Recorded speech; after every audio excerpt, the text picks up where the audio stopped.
الأنبياء وعلى آله وأصحابه أجمعين أما بعد أعوذ بالله من الشيطان الرجيم بسم الله الرحمن الرحيم أرأيت من اتخذ إلهه هواه أفأنت تكون عليه وكيلا أم تحسب أن أكثرهم يسمعون أو يعقلون إن هم إلا كالأنعام بل هم أضل سبيلا. ہمارا سبق چل رہا تھا سورہ فرقان میں، اور کل کا جو ہمارا سبق تھا اس میں ہم نے یہ سنا کہ یہ جو قرآن کریم کا نزول ہے اور قرآن کریم کے اندر جو توحید کے مضامین ہے، توحید کا جو تذکرہ ہے اور رسول کی رسالت کا جو ذکر ہے، یہ کوئی نئی بات نہیں ہے، بلکہ آپ صلی اللہ علیہ وسلم سے پہلے بھی اللہ تعالیٰ توحید کو بیان کر چکا ہے اور کئی انبیاء کو بھیج چکا ہے. اور پھر جب نبیوں نے دعوت دی کہ ان اعبدوا اللہ، ایک اللہ کی عبادت کرو، اور واتقوا اللہ، اللہ سے ڈرو، واطیعون، اور میری اطاعت کرو، تو نبی نے جب اس دعوت کو عام کیا، لوگوں تک پہنچایا اپنی امت کو، وقت کے نبی نے اپنی امتوں کو یہ دعوت دی، تو کچھوں نے مانا اور کچھوں نے نہیں مانا. جنہوں نے مانا وہ کامیاب رہے، اور جنہوں نے نہیں مانا ان کا انجام کیا ہوا اس کو قرآن نے بیان کیا. اس کو ہم نے سنا کہ موسیٰ علیہ السلام کو ہم نے نبوت دی، اور پھر ان دونوں سے کہا کہ جاؤ جا کر کے فرعون کو دین کی دعوت دو. فَقُولَا لَهُ قَوْلًا لَيِّنًا، جب اس کے پاس دین کی دعوت لے کر کے جاؤ تو نرم انداز سے گفتگو کرنا، نرم لہجے کے ساتھ اس کو دعوت دینا. دعوت کا اصول ہی یہی ہے کہ جب آپ دوسروں کو دعوت دو تو سختی کے ساتھ کام نہ لو، بلکہ نرمی کے ساتھ اس کے ساتھ گفتگو کرو، تاکہ وہ آپ کی بات کو غور سے سنے، اور پھر اگر اللہ نے اس کے حق میں ہدایت لکھی ہوگی تو وہ ہدایت پر آ جائے گا. سختی کے ساتھ آپ نے کسی کو دعوت نہیں دینی ہے، زور اور زبردستی کے ساتھ آپ نے کسی کو دین کی طرف بلانا نہیں ہے. رحمت عالم صلی اللہ علیہ وسلم نے بھی جب دعوت دی تو نرمی کے ساتھ دعوت دی. آپ کو تکلیفیں پہنچائی گئی، طائف کے اندر کتنا ستایا گیا، مکہ کے اندر کتنا ستایا گیا. 13 سال تک آپ صلی اللہ علیہ وسلم مکہ میں رہے تو کتنی تکلیفیں اٹھائی، لیکن نرمی کے ساتھ. تو فرعون کے پاس جب موسیٰ علیہ السلام اور ہارون علیہ السلام گئے تو فَقُلْنَا اذْهَبَا إِلَى الْقَوْمِ الَّذِينَ كَذَّبُوا بِآيَاتِنَا، ہم نے ان سے کہا کہ جاؤ اس قوم کی طرف، ان لوگوں کے پاس جاؤ، اس قوم کے پاس جاؤ کہ کذبوا بآیاتنا، جس نے ہماری آیتوں کا انکار کیا ہے، ہماری آیتوں کو جھٹلایا ہے. فدمرناہم تدمیرا، دعوت دی گئی لیکن انہوں نے جب دعوت کو قبول نہیں کیا، حق کو نہیں مانا، اللہ کی مخالفت کی، اور رسول حضرت موسیٰ علیہ السلام اور ہارون علیہ السلام کی مخالفت کی، ان کی بات نہیں. فدمرناہم تدمیرا، جب انہوں نے دعوت کو قبول نہیں کیا تو اللہ کا عذاب آیا، پکڑ آئی. فدمرناہم تدمیرا، تو ہم نے ان کو پورے طریقے سے ہلاک کر دیا، ملیا میٹ کر دیا. اسی طرح قوم عاد، قوم سمود، اصحاب الرس، کنویں والے، ان کا تذکرہ ہم نے سنا.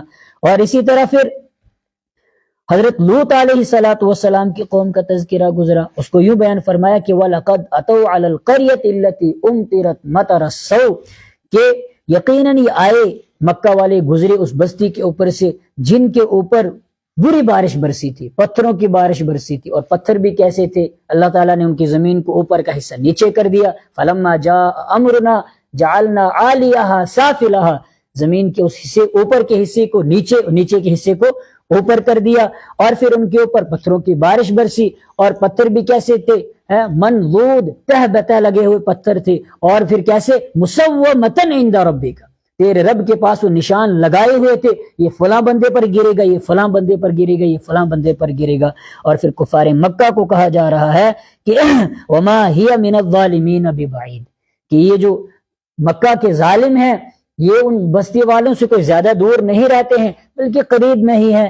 جب ملک شام کی طرف تجارت کے لیے جاتے ہیں تو پھر ان کا راستہ وہیں سے ہو کر کے گزرتے ہیں. جب تجارت کے لیے ملک شام جاتے ہیں تو اس بستی کے پاس سے ہو کر کے گزرتے ہیں، تو کیا یہ عبرت حاصل نہیں کرتے؟ اور پھر اس کے بعد کہ وَإِذَا رَأَوْكَ إِن يَتَّخِذُونَكَ إِلَّا هُزُوًا، جب بھی آپ کو دیکھتے ہیں تو آپ کو مذاق بناتے ہیں. رحمت عالم صلی اللہ علیہ وسلم کا مذاق اڑاتے ہیں. کیا کہتے ہیں؟ هَذَا الَّذِي بَعَثَ اللَّهُ رَسُولًا، کہ اللہ نے اسی کو دنیا میں رسول بنا کر کے بھیجا ہے، اس کے علاوہ کوئی اور ملا ہی نہیں تھا جس کو اللہ تعالیٰ رسول بنا کر کے بھیجتا. آج کا جو سبق ہے، أَرَأَيْتَ مَنِ اتَّخَذَ إِلَٰهَهُ هَوَىٰ أَفَأَنْتَ تَكُونُ عَلَيْهِ وَكِيلًا. أَرَأَيْتَ، کہ آپ نے غور کیا کہ تو نے دیکھا، من اتخذ الہہ ہوا، کہ جس نے اپنی خواہشات کو اپنا خدا بنا رکھا ہے، اپنی خواہشات کو اپنا رب بنا رکھا ہے. اف انت تکون علیہ وکیلا، تو کیا آپ اس پر نگراں ہیں؟ کہ آپ اس پر کیا ہیں؟ نگراں ہیں. رحمت عالم صلی اللہ علیہ وسلم کو اپنی امت کے ساتھ بہت زیادہ شفقت تھی، بہت زیادہ محبت تھی، اور رحمت عالم صلی اللہ علیہ وسلم کی خواہش رہتی تھی کہ جو لوگ کفر اور شرک میں پڑے ہوئے ہیں وہ کفر اور شرک کو چھوڑ کر کے ایمان کے اندر داخل ہو جائیں. اور آپ صلی اللہ علیہ وسلم نے جب دعوت دی مکہ کے کافروں کو، مشرکوں کو، جب وہ نہیں مانتے تھے تو آپ صلی اللہ علیہ وسلم کو صدمہ ہوتا تھا، دکھ ہوتا تھا. تو آپ صلی اللہ علیہ وسلم امت کے لیے پریشان ہوتے تھے. تو اللہ تعالیٰ نے رحمت عالم صلی اللہ علیہ وسلم کو تسلی دی اور فرمایا کہ اے میرے محبوب، آپ کو پریشان ہونے کی ضرورت نہیں ہے. کیوں؟ آپ کا جو فریضہ ہے وہ صرف یہ کہ آپ حق بات ان تک پہنچا دیں. آپ کا فریضہ یہ ہے، آپ کا کام یہ ہے کہ حق بات آپ ان لوگوں تک کیا کر دیں؟ پہنچا دیں. اور پھر جو لوگ، جن لوگوں نے اپنی خواہشات کو اپنا خدا بنا رکھا ہے، جن لوگوں نے اپنی خواہشات کو اپنا خدا بنا رکھا ہے، اپنی خواہشات کے پیچھے چل رہے ہیں، افانت تکون علیہ وکیلا، آپ کے اوپر ان کی کوئی ذمہ داری نہیں ہے. اگر نہیں مانتے ہیں تو آپ کو پریشان ہونے کی ضرورت نہیں ہے، آپ کو غمگین ہونے کی ان کے بارے میں ضرورت نہیں ہے. یہ اس لیے کہ یہ سیدھے راستے پر آنا ہی نہیں چاہتے ہیں، یہ سیدھے راستے پر آنا ہی نہیں چاہتے ہیں، یہ ہدایت حاصل کرنا ہی نہیں چاہتے ہیں. کیوں؟ اس لیے کہ ام تحسب ان اکثرهم يسمعون او يعقلون، آپ خیال کرتے ہیں، آپ گمان کرتے ہیں، اکثرهم یسمعون، کہ ان میں سے اکثر لوگ سنتے ہیں، او یعقلون، یا عقل رکھتے ہیں. فرمائے انہم الا کالانعام، نہیں ہے یہ سارے کے سارے الا کالانعام، مگر چوپایوں کی طرح ہیں، جانوروں کی طرح ہیں. بل ہم اضل سبیلا، بلکہ ان سے زیادہ بھٹکے ہوئے ہیں راستے کے اعتبار سے. آپ کا فریضہ یہ ہے کہ آپ حق بات ان تک پہنچائیے. آپ کے ذمہ یہ نہیں ہے کہ وہ مانے یا نہ مانے، آپ کا کام ہے دعوت دینا. اور پھر دعوت قبول وہ کرتا ہے جو سیدھے راستے پر آنے کی کوشش کرتا ہے، اور یہ لوگ سیدھے راستے پر آنا ہی نہیں چاہتے. کیوں سیدھے راستے پر آنا نہیں چاہتے؟ اس لیے کہ سیدھے راستے پر تو وہ آتا ہے جو بات کو دل کے کانوں سے سننے کی کوشش کرتا ہے اور پھر اس کو سمجھتا ہے.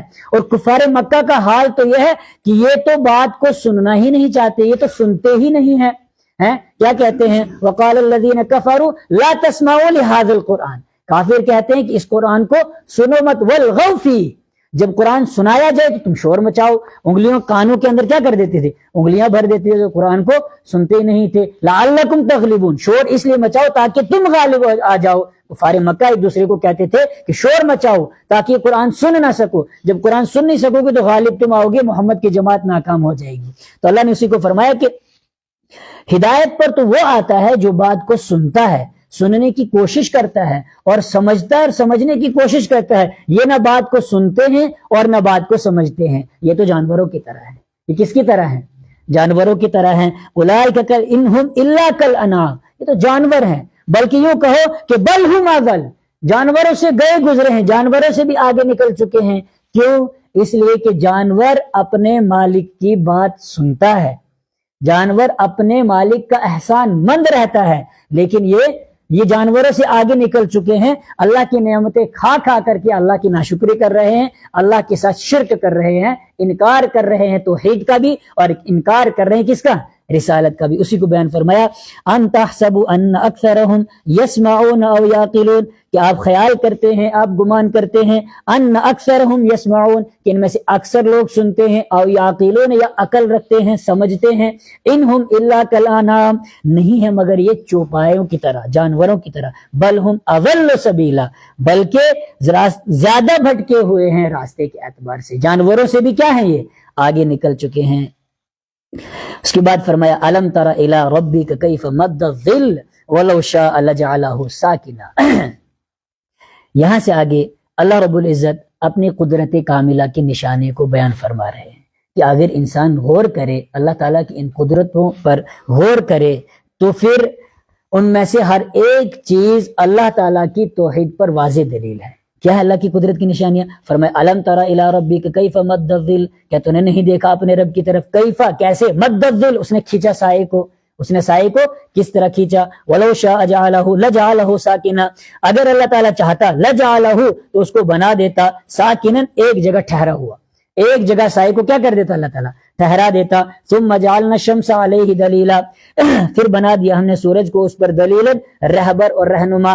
ثم قبضناہ الینا قبضا یسیرا، پھر ہم اس کو کھینچا الینا اپنی طرف، قبضا یسیرا آہستہ آہستہ۔ اللہ تعالیٰ نے اپنی قدرت کاملہ کی نشانیوں میں سے ایک نشانی یہ بیان فرمائی کہ سایہ اور دھوپ یہ انسان کی زندگی کے لیے کتنا ضروری ہے۔ چھاؤں اور دھوپ یہ دونوں چیزیں انسان کی زندگی کے لیے کتنی ضروری ہیں۔ فرمایا اگر سایہ ہی سایہ رہتا تب بھی زندگی گزارنا کیا ہو جاتی؟ مشکل ہو جاتی، اور اگر صرف دھوپ ہی دھوپ ہو جاتی تب بھی کیا ہوتا؟ تب بھی زندگی گزارنا کیا ہوتا؟ مشکل ہوتا۔ فرمایا نا دھوپ بھی رہتی ہے اور سایہ بھی رہتا ہے، اور انداز کیا رہا کہ جب صبح ہوتی ہے تو مکمل سایہ ہوتا ہے، اور جو جو سورج نکلنا شروع ہوتا ہے، جیسے جیسے سورج طلوع ہونا شروع ہوتا ہے، اوپر چڑھنا شروع ہو جاتا ہے، تو اسی حساب سے سایہ کیا ہوتا ہے؟ کم ہوتا جاتا ہے۔ اور عین دوپہر کے وقت جب دوپہر کا وقت ہوتا ہے تو اس وقت سایہ کیا ہو جاتا ہے؟ بالکل ختم ہو جاتا ہے۔ اسی کو بیان فرمایا کہ ثم جعلنا الشمس علیہ دلیلا، پھر سورج کو ہم نے اس سائے پر رہبر اور رہنما بنایا کہ آہستہ سورج چڑھتا ہے تو سایہ کیا ہوتا ہے؟ گھٹنا شروع ہو جاتا ہے، اور پھر عین دوپہر کے وقت سایہ بالکل کیا ہو جاتا ہے؟ ختم ہو جاتا ہے۔ ایک دم ہی یک بارگی اللہ تعالیٰ نے سائے کو ختم نہیں کیا، اور یک بارگی سورج کو بالکل آدھے آسمان تک نہیں پہنچایا۔ اسی کو بیان فرمایا ثم قبضناہ الینا قبضا یسیرا، پھر ہم اس سائے کو کھینچتے ہیں اپنی طرف آہستہ آہستہ۔ صبح مکمل سایہ پھیلا ہوتا ہے، تو جیسے جیسے سورج چڑھتا ہے تو سایہ گھٹنا شروع ہو جاتا ہے، اور پھر جب دوپہر کے بعد سورج جو ہے مغرب کی طرف غروب ہونا شروع ہوتا ہے، ڈوبنا شروع ہو جاتا ہے، تو شام کے وقت آسمان کے کناروں میں، پورے کناروں میں سایہ بالکل کیا ہو جاتا ہے؟ پھیل جاتا ہے۔ تو فرمایا کہ دھوپ کا آنا اور سائے کا آنا یہ اللہ رب العزت کی کیا ہے؟ قدرت کی نشانی ہے، اور انسان کی زندگی کے لیے سب چیزیں کتنی ضروری ہیں۔ اسی کو بیان فرمایا کہ الم تر الی ربک کیف مد الظل، کیا تو نے نہیں دیکھا اے قرآن پڑھنے والے، الی ربک اپنے رب کی طرف، کیف مد الظل اس نے کیسے سائے کو کھینچا، ولو شاء لجعلہ ساکنا، اور اگر اللہ تعالیٰ چاہتا لجعلہ تو اس کو بنا دیتا ساکنا، ایک جگہ ٹھہرا ہوا، سائے کو کیا کر دیتا؟ ایک ہی جگہ ٹھہرا دیتا، سایہ ہی سایہ رہتا، دھوپ آتی ہی نہ۔ ثم جعلنا الشمس علیہ دلیلا، پھر ہم نے سورج کو اس پر بنا دیا رہبر۔ ثم قبضناہ الینا قبضا یسیرا، پھر ہم نے اس کو کھینچا، کس کو؟ سائے کو کھینچا، الینا اپنی طرف، قبضا یسیرا آہستہ آہستہ کھینچنا، آہستہ آہستہ کھینچتے ہیں۔ اللہ تعالیٰ مجھے بھی اور آپ کو بھی قرآن کو سمجھنے کی اور سمجھ کر پڑھنے کی اور اس پر عمل کرنے کی توفیق عطا فرمائے۔ وآخر دعوانا